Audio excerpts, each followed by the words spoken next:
Добар ден. Вести во 18 часот, ова се настаните на денот.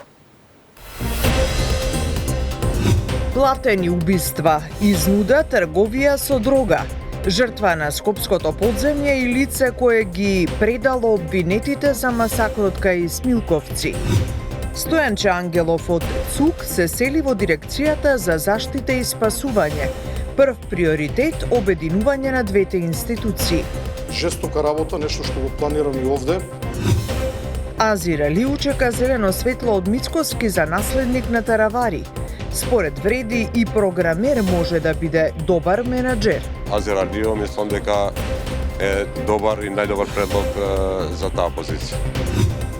Во Кочани, Скопје и Штип почна сослушувањето на семејствата на жртвите во дискотеката на смртта. Преку исказите ќе можат да се вклучат во кривичниот прогон. 22 денари за изминат километар. 100 електрични возила достапни за изнајмување во Скопје. Ќе бидат поевтини цените од такси услугата.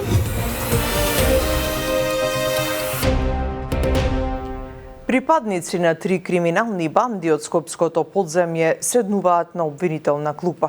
Обвинителството за организиран криминал и корупција ги комплетираше обвиненијата за 20 на лица кои се товарат за нарачани убиства, изнуда, трговија со дрога. Меѓу ликвидираните било и лице кое наводно открило информации за обвинетите во масакрот кај Смилковското езеро.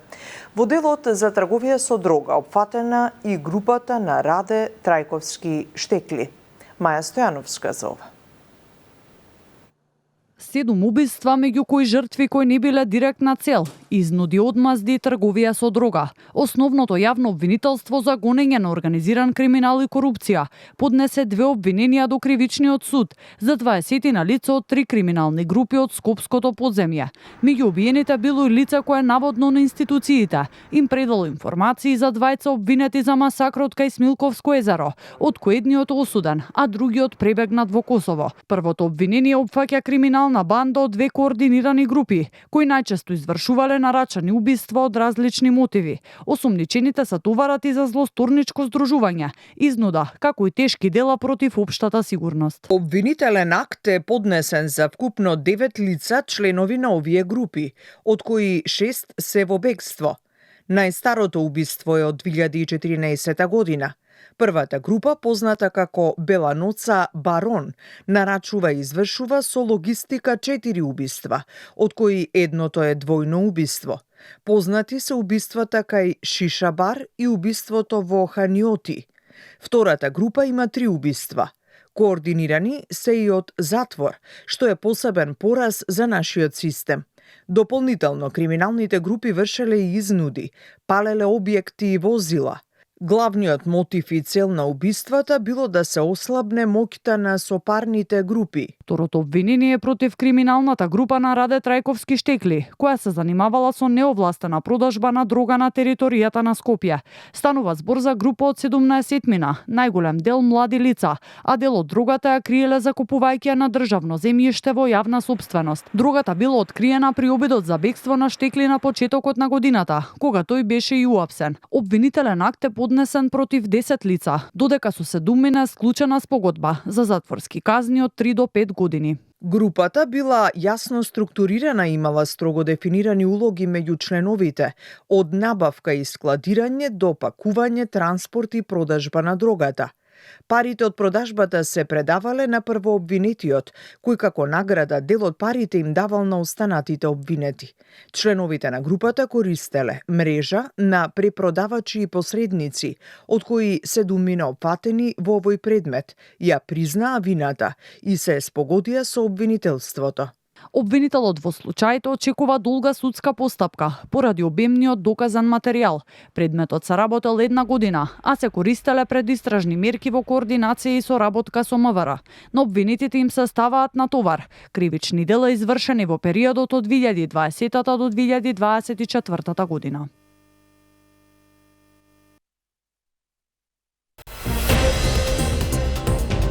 Разрешен судијата Енвер Беџети, кој лани заврши на американската црна листа. Наводите за корупција под лупа на обвинителството. Спикерот Гаши го чека владиниот предлог за нов министер за здравство во собранието. Вреди чека потврда од премиерот Мицкоски дали Азир Алиу е прифатлив за наследник на Таравари. Од Вреди вела дека тоа што Алиу е програмер, а не доктор, не значи дека ќе биде лош менаџер.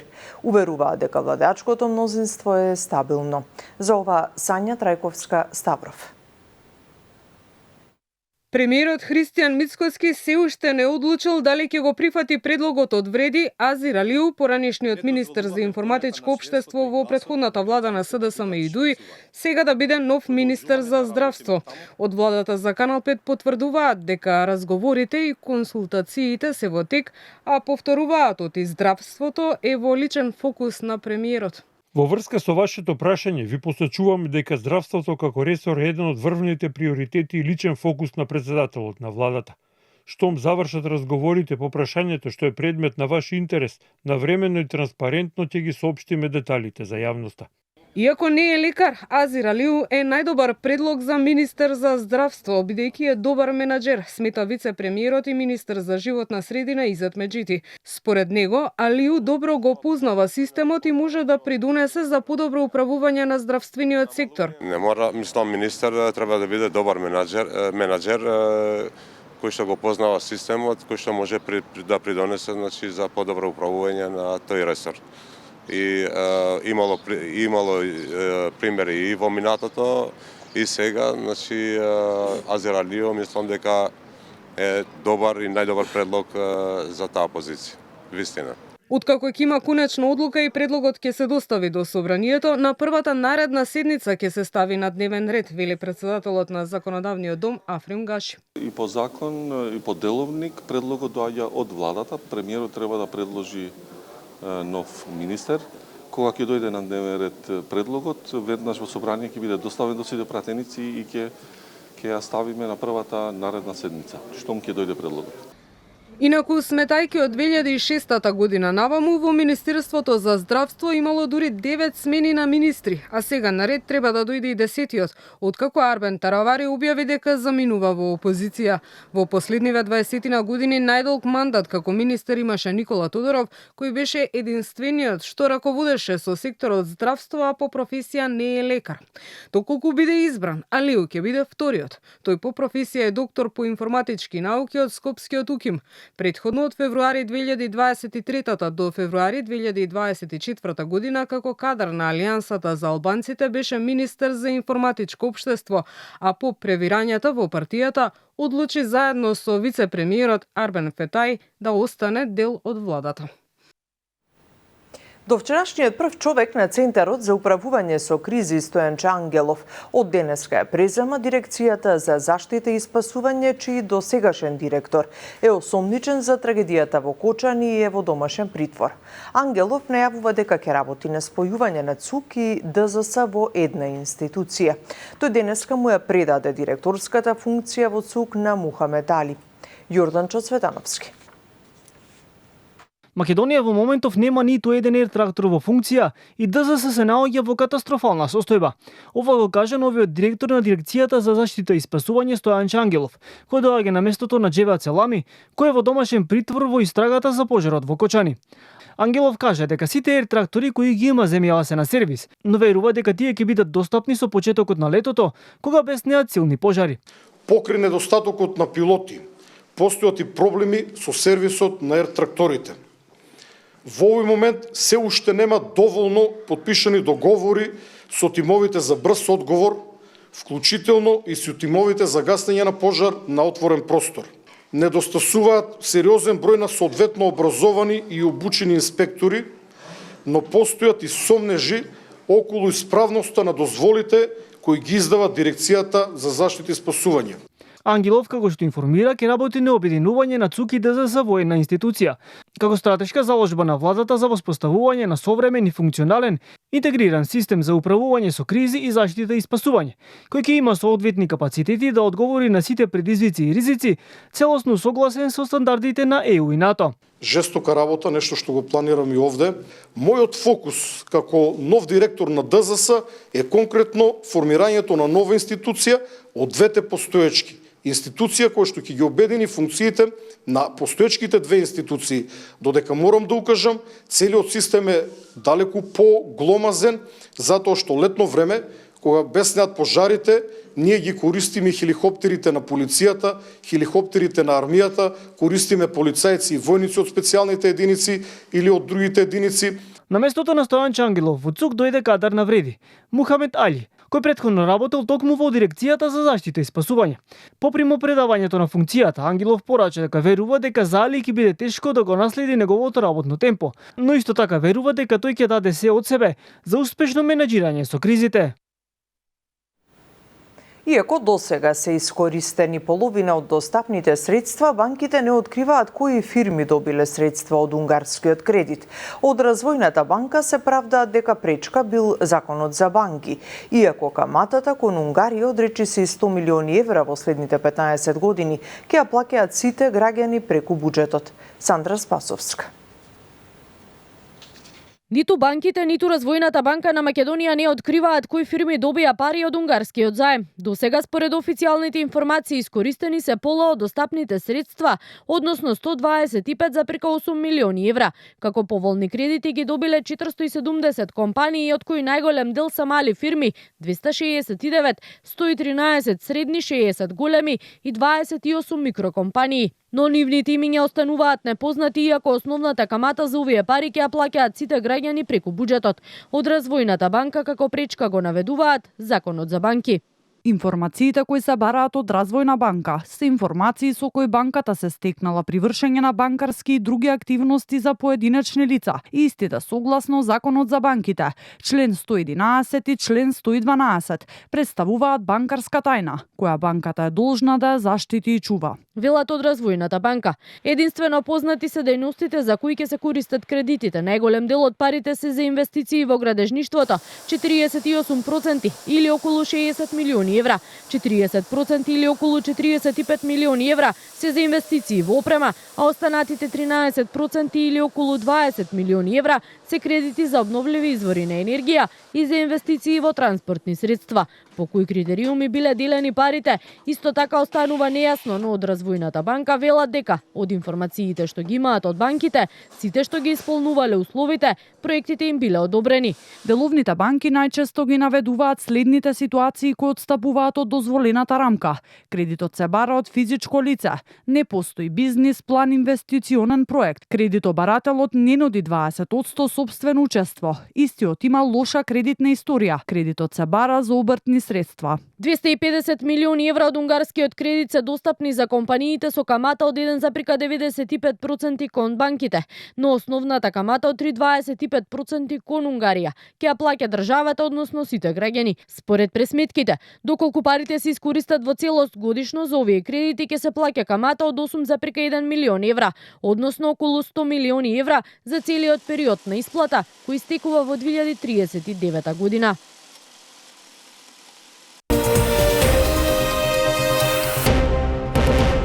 Во Кочани, Штип и во Скопје денеска почнаа сослушувањата на семејствата на жртвите од пожарот во Пулс. Како што соопштуваат од обвинителството, преку исказите тие ќе можат да се ги остварат своите права како оштетени и да се приклучат кон кривичниот прогон. Мирјана Мирчевска и Јовановиќ за ова. Започна сослушувањето на законските застапници на сите жртви во пожарот во кочанската дискотека Пулс, потврди од јавното обвинителство. Сослушувањето се во неколку обвинителства според претходен распоред. Преку исказите ќе може да се ги остварат своите права како оштетени, да се приклучат на кривичниот прогон и директно да се информираат за текот на истрагата. Сослушувањата се одвиваат со предвидената динамика во обвинителствата во Кочани, Штип, Скопје, согласно распоредот кој беше утврден директно со семејствата на жртвите во соработка со организацијата Сапорт Кочани. Од Сапорт Кочани објаснуваат дека соработуваат со цел да им се помогне со семејствата во целиот процес обвиненијата. Ние сме тука само за да ги пренесеме информациите од обвинителството до родителите. Значи ние само ги помагаме на родителите да ги добијат информациите што ги има и како може да пристапат таму. Друга инволвираност немаме и сеше друго информации можат да ги добијат сите од обвинителството. Од обвинителството вела дека се уште е активен повикот до сите останати, кои што имаат лични сведоштва за несреќата, информации и докази за работата на клубот Пулс, да ги споделат со истрагата. Во трагедијата на 16 март загинаа 59 луѓе, тројца повредени кои се лекуваа во странство починаа, а 200 луѓе беа повредени. За пожарот во Кочани осомничени се околу 60 луѓе. Обвинителството најави дека истрагата ќе заврши до средината на јуни. Родителите на протестите бараат од институциите одговорност за сите инволвирани. Судскиот совет го разреши апелацискиот судија Енвер Беџети, кој пред половина година се најде на американската црна листа, заедно со екс-вице-премиерот Артан Груби, кој е во бегство. Обвинителството отвори предмет за Беџети поврзан со наводите на Стејт департментот за испитување коруптивни дела и трговија со влијание. Пред 2 години Судскиот совет заклучи дека тој намерно го чувал во фиока случајот Таргет Тврдина и придонел за негово застарување. Михајло Видимлиски. Разрешен е апелацискиот судија Енвер Беџети, кој 9 месеци во фиока го чуваше предметот Тврдина Таргет, а заврши и на црната листа на САД. Одлуката за негово разрешување Судскиот совет ја донел вчера на затворениот дел од седницата. Според неофицијални информации, за разрешување на Беџети гласале 9 членови на советот. Оттаму за сега нема потврда со оглед на тоа дека постапката за утврдување одговорност на судија е тајна. Во официјалното соопштение за јавност е наведено дека по барање за утврдување на одговорност на судија, Судскиот совет донесе одлука за разрешување на судија од вршење на судиската функција и одлука за времено оддалечување до правосилно завршување на постапката. Иако во ноември 2023 по контрола во Скопска апелација, Судскиот совет го казни само со 20% од плата, новата постапка за Беџети е отворена откако заедно со поранешниот вице-премиер Артан Груби, кој сега е во бегство, се најде на црната листа на САД лани во декември. Стејт департментот како главна причина тогаш наведе земање мито при негово одлучување за предметот против Сашо Мијалков за масовното нелегално прислушување кој потоа застаре. Случајот го истражува јавното обвинителство, од каде за Канал 5 вела дека предметот е во фаза на предистрага, се прибираат вербални искази и се преземаат други дејствија. Името на Енвер Беџети се наведуваше и како главна причина за скандалите во Судскиот совет, кога во април пред 2 години, наместо на дневен ред да се стави иницијатива за поведување на дисциплинска постапка против него, се случи незаконското разрешување на тогашната председателка Весна Дамева по предлог на тогашниот нејзин заменик Селим Адеми. Судскиот совет тогаш утврди дека освен Тврдина Таргет, во фиока повеќе од 2 години, Беџети го чувал и предметот транспортер. Евроамбасадорот Михалис Рокас потврдува дека во моментов има бројни дипломатски активности со цел да се одблокира европскиот пат за Македонија, но не прецизира кои се механизмите кои ги спомена високата представничка на Европската унија Калас во Скопје. Во Софија и натаму молк на иницијативата за средба Силјановска-Давкова Радев на НАТО самитот во Хаг. Јано Јосифовска. Иднината на Македонија е во Европската Унија и сите напорно работиме за тоа да се случи, порача евроамбасадорот Рокас, прашан за коментар за пораките кои високата представничка на ЕУ Каја Калас ги упати за време на посетата на Скопје околу механизмите кои ги има на располагање Брисел за деблокирање на евроинтеграциите. Рокас не откри повеќе детали, но уверува дека засилените дипломатски активности може да вродат со плод. Единствената работа која што можам да го кажам, да ја кажам во оваа фаза, всушност само да го повторам тоа што високата представничка на Европската Унија, господја Калас, го кажа дека Република Северна Македонија, незината иднина припаѓа во Европската Унија, дека сите ние сега работиме многу напорно се со цел да може да се постигне ова цел. На вистина има огромни дипломатски активности, исто така голем број на посети и средби, така да било која добра идеја, која што ќе произлезе од такви посети и такви средби е повеќе од добре дојдена за нас. Македонската влада не отстапува од позициите за Бугарија, но на Каласи понудиле неколку сценарија за деблокада на евроинтеграциите, потврди заменик министерката за европски прашања Викторија Трајков. Очекуваат добра волја и одговори од бугарска страна за евентуална средба меѓу Силјановска и Радев на маргините на НАТО самитот во Хаг, што засега го нема од официјална Софија. Ние не отстапуваме од сето тоа кој што претходно и премиерот и претседателката на државата го имаат изјавено и така натаму. Имаме неколку сценарија кои што ги понудивме, точно е тоа за кои што сметам дека може да бидат погодни за двете држави, така што оставете малку време на времето. Секако знаете дека тоа е двонасочна улица, не е само ние да имаме иницијатива и да нудиме решенија, треба и од другата страна. До сега беа децидни и тврди во нивните ставови, не отстапуваме и ние, така што може би еве ќе се најдеме некаде на средина. Неизвестно е дали и како ќе се произнесат Радев и бугарските власти за подадената рака за средба за соочување на аргументите со претседателката Силјановска-Давкова на НАТО самитот во присуство на високите ЕУ челници и представник од Америка.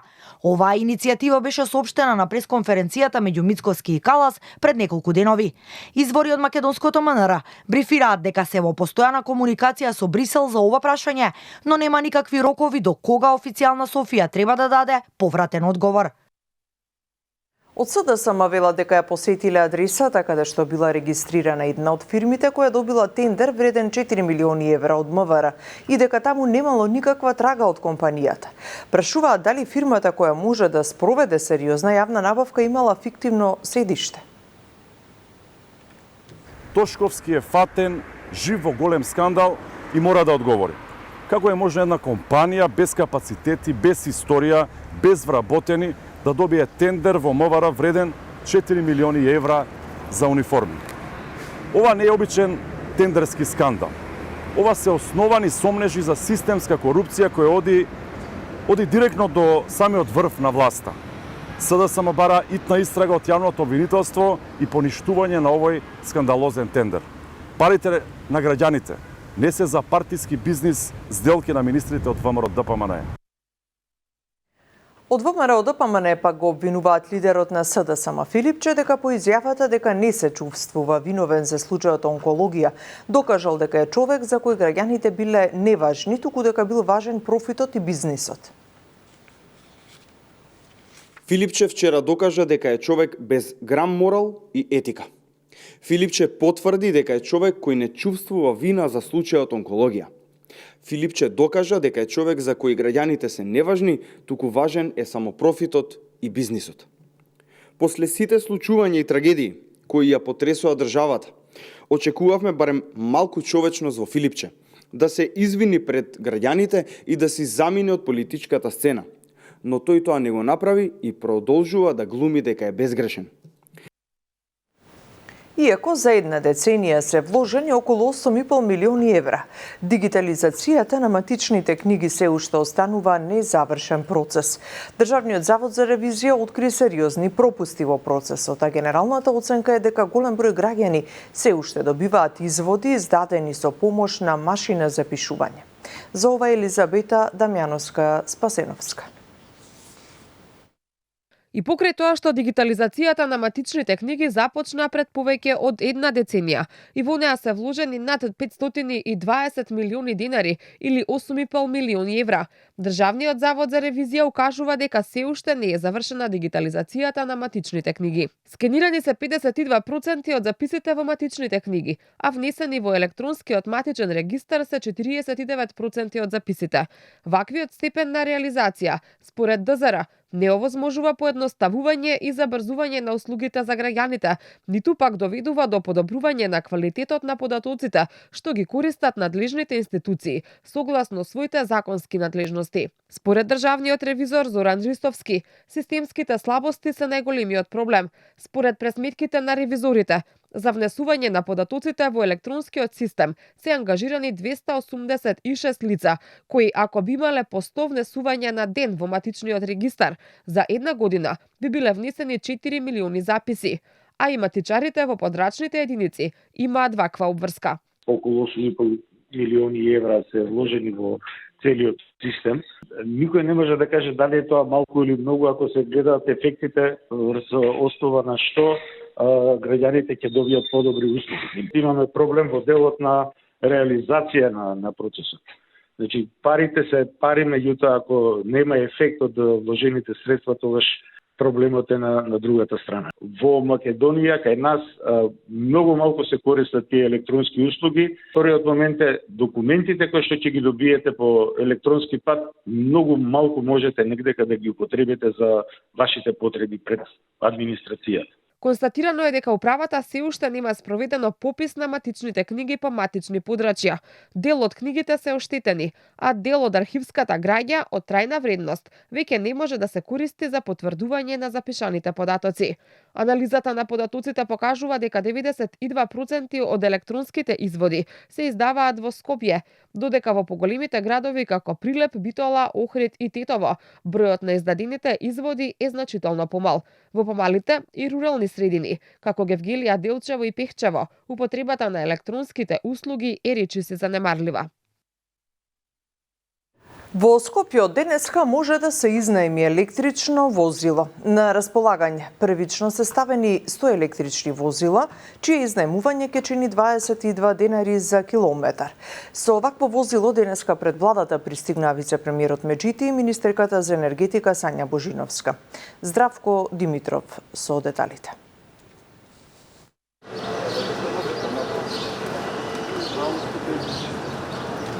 За 22 денари по километар, Скопје добива нов модерен систем за целосно електрично споделено возење, најави вице-премиерот и министер за животна средина Изет Меджити.